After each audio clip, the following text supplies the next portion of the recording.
जय श्री राधे। पूज्य श्री सद्गुरुदेव भगवान के चरणों में प्रणाम।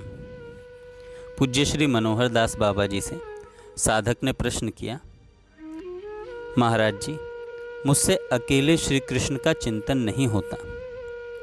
तो पूज्य मनोहर दास बाबा कहते हैं, तुमने प्रश्न बहुत सुंदर पूछा। अकेले श्री कृष्ण का चिंतन नहीं होता, कारण श्री कृष्ण कभी अकेले नहीं रहते। ब्रज लीला पर थोड़ा दृष्टिपात करने से पता चल जाएगा। प्रातःकाल नंद भवन में नंद यशोदा के लाड प्यार में, बाल सखाओं के साथ गोचारण में, वन लीला में संध्या गायों से घिरे हुए सखा मंडल के साथ वन से ब्रज आगमन में धूली धूसरित अंग हैं। सखाओं ने गेरू आदि धातुओं से श्री कृष्ण के मुख का श्रृंगार किया है। वन पुष्पों से बनाए हुए कर्ण कुंडल धारण कराए हुए हैं। हाथ में पुष्प निर्मित कंकण, बाजूबंद, वनमाला जो हरित वर्ण युक्त हैं, जिस पर भ्रमर गुंजायमान हैं, धारण किए हुए हैं। सिर पर मयूर पिच्छ का झुका हुआ मुकुट धारण किए हुए हैं, जिसके मध्य पुष्पों के मनोहर गुच्छे खोसे हुए हैं।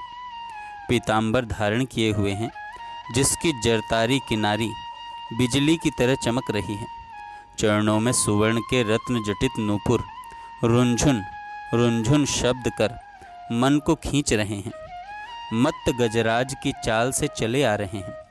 कटी में त्रिभुवन मन मोहिनी वंशी खुशी हुई है। कभी कभी उसे हाथ में लेकर उछालते हैं, तो कभी अधरों पर रखकर मधुर राग बजाते हुए ब्रज जनों के मन को आकर्षित कर रहे हैं। श्री कृष्ण के आगमन की प्रतीक्षा में सभी ब्रजजन अनंत नेत्र बिछाए हुए हैं।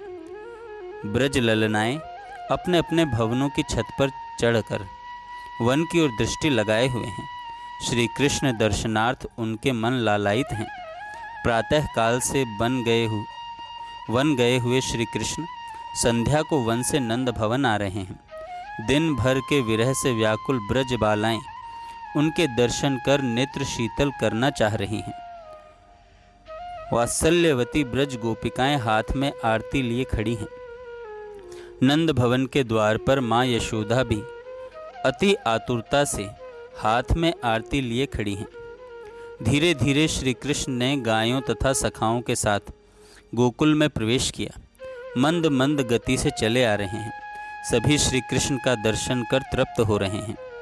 दिन में पनघट पर तथा ब्रज गोपियों के घर में माखन चुराने की लीला कर रहे हैं। कभी पनघट पर घड़ा फोड़ रहे हैं, कभी घड़ा उठाकर ब्रज गोपी के सिर पर रख रहे हैं। ब्रज में दूध दही बेचने जाने वाली ब्रज गोपियों से दधी का व गोरस का दान मांग रहे हैं।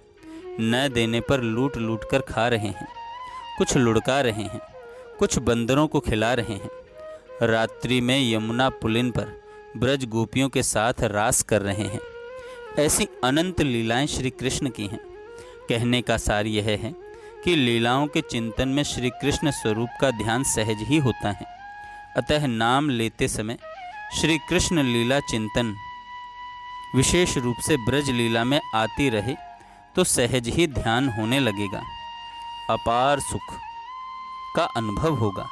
इसमें कठिनता क्या है? जैसे श्री कृष्ण ब्रज जनों के हैं, वैसे हमारे भी हैं। हम सब लीला में उनके साथ रहने वाले हैं। यह हमारा सहज स्वभाव है। जो अपने हैं, जिनसे हमारा प्रेम है, वे तो सहज ही ध्यान में आ ही जाएंगे। इसमें परिश्रम क्या है? जो लीला हो रही है उसे ध्यान से देखते चलो बस। लीला में जो श्री कृष्ण हैं, वे लीला सहित दिखेंगे ही।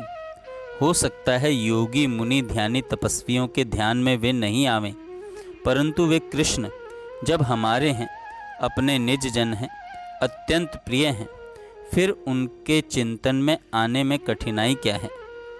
कोई अपना भाई हो, माँ हो, बाप हो, मित्र हो, जिनसे हमको प्रेम है, हमारा नाता है, क्या स्मरण मात्र से वे ध्यान में सहज दिखने नहीं लगते? दिखेंगे ही। बस लीलाएं खूब पढ़ो, सुनो, सहज ध्यान होगा, दिखने लगेंगे। गोरखपुर से श्री कृष्ण लीला चिंतन एक पुस्तक बहुत साल पहले छपी है। कहीं मिल जाए तो अवश्य पढ़ना। श्रीमद् भागवत में भी श्री कृष्ण लीलाएं बहुत हैं, मनन पूर्वक पढ़ना। जहाँ तक हो वेदांत चर्चा बिल्कुल नहीं सुनना, प्रेम भक्ति सूख जाएगी। जबरन सुनना ही पड़े तो मन नहीं देना। मन को नाम में लगाए रखना, मन को नाम में लगाए रखना। जय श्री राधे।